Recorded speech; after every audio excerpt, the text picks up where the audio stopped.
Warning!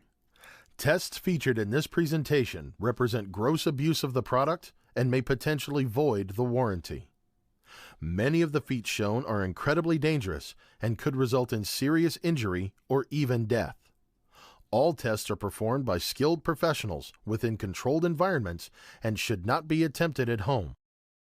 Meat used within this presentation was sourced from local butchers and was already intended for human consumption. The meat was carefully and hygienically preserved and donated to the Ventura County Mission.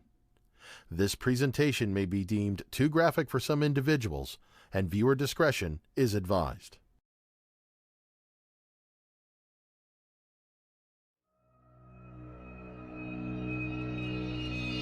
I'm Len Thompson. I'm the president of Cold Steel Incorporated and the chief instructor of our training division. I would like to welcome you to our latest sword-proof video. In this presentation, you will see our products perform graphic cutting feats and be subjected to torturous abuse that is unrivaled in the industry today. This is why you spend your hard-earned money on cold steel swords. Sit back and enjoy this latest installment of Swordproof, and remember, don't try this at home. By now, you may be familiar with some of the tests and feats performed in our infamous Proof series over the years. Many are self-explanatory, but other feats may be new to you, so we thought we would give you a brief explanation of some of our tests and their significance.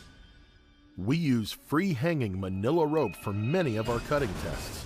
It is incredibly tough to cut, it's amazingly abrasive, and it will wreak havoc on the edge of all but the best swords.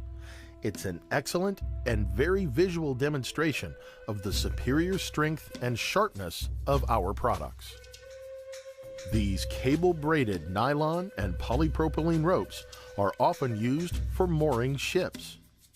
Often over 3 inches thick and made from hundreds and hundreds of braided strands, they are incredibly tough to cut.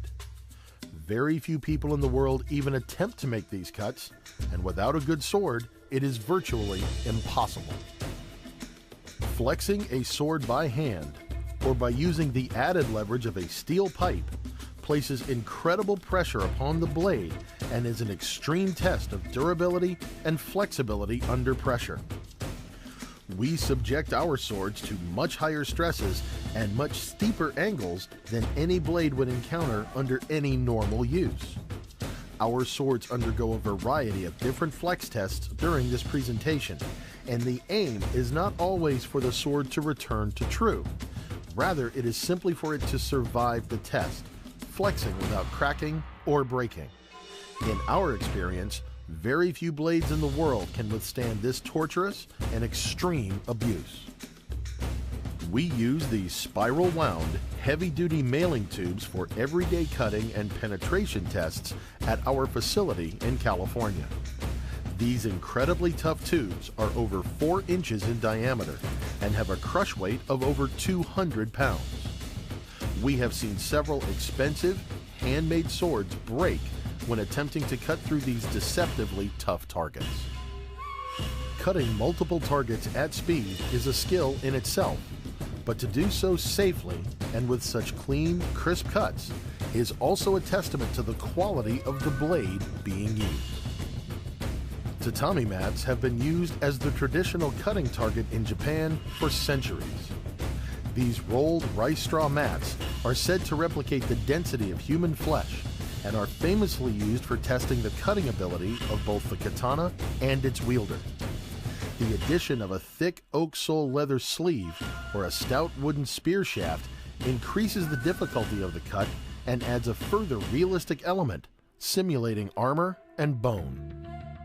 Thick rolled carpet provides an interesting alternative to the traditional tatami.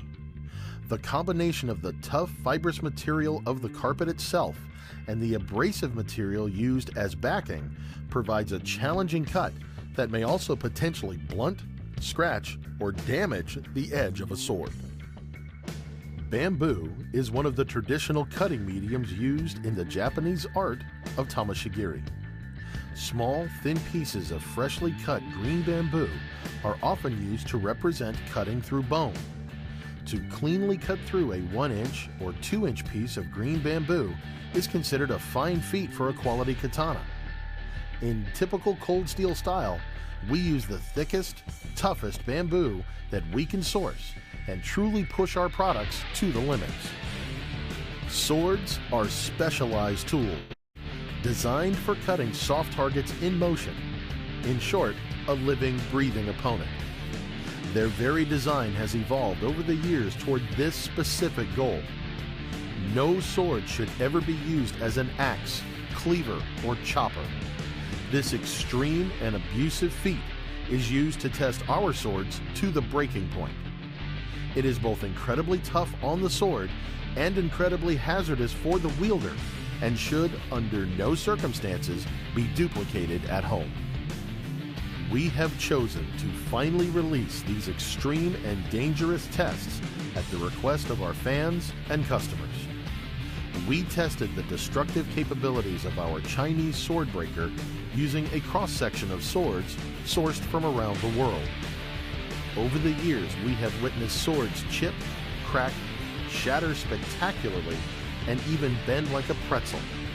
The quality, strength, and flexibility of each of these swords varies wildly, making this an unpredictable and potentially very dangerous test which should never be replicated at home. This rarely seen feat showcases one of the little-known battlefield applications of the greatsword, defending against and opposing polearms and lances. This shows, without a shadow of a doubt, that a determined and committed strike from a good sword will jar, shock, beat aside, split, and even break an opponent's polearm, lance, or spear. The ability to withstand a dedicated strike to a hard wooden shield, sometimes with a steel rim or central boss, was a much admired quality in a world where swords were regularly bent back into shape and heavily repaired after many battlefield confrontations. Cracking, splitting, or even breaking a shield was a valid fighting technique, but difficult in the fast and furious combat of melee. But it did happen, and we chose to attempt to duplicate that extreme feat for your enjoyment and entertainment.